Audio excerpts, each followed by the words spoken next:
Natagpuang palutang-lutang sa isang ilog sa Antipolo City ang bangkay ng isang lalaki. Ayon sa ina, nagpaalam ang kanyang anak na makikipag-inuman lang kasama ang kanyang mga katrabaho pero hindi na nakauwi. Laging una ka sa balita ni EJ Gomez Exclusive. Ilang residente ang nakapansin sa isang palutang-lutang na bagay umaga noong December 10 sa ilog sa Sitio Sagipin, Barangay de la Paz, Antipolo City. Dumulog sila sa barangay na agad naman daw rumisponde. Nakita ko po may mga tao, pinanonood nila nga nakalutang yung tao. Ang speak ko ay manikin lang. Sa videong kuha ng isa sa mga residente, kita ang isang lalaki na hinihila ang tila manikin.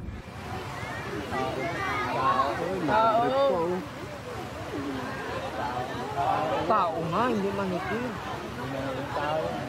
Tumambad sa mga residente ng Barangay de la Paz ang malamig na bangkay ng isang lalaki. Wala naman nakita sa kanya na sugat, wala o sakal o anuman. Walang nakitaan siya na kung anong parte na katawan na bugbog.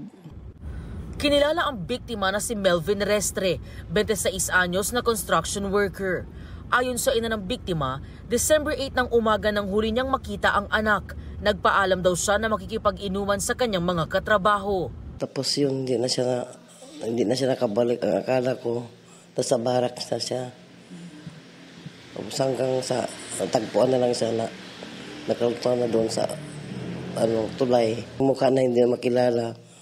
Pero sa damit, saka sa mga prestiras, doon ko nalaman. Saka doon sa mga paan niya, na siya yun.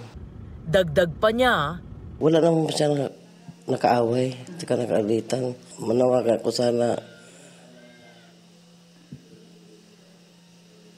sumurrender na yung gumawa sa kanya. Kung ano mang nangyari. Patuloy ang investigasyon ng mga otoridad sa insidente. Gayon din ang backtracking sa mga CCTV sa lugar para matukoy ang posibleng dahilan ng pagkamatay ng biktima. Ito ang unang balita. EJ Gomez para sa GMA Integrated News. Kapuso, huwag magpapahuli sa latest news and updates. Mag-iuna ka sa balita at mag-subscribe sa YouTube channel ng GMA Integrated News.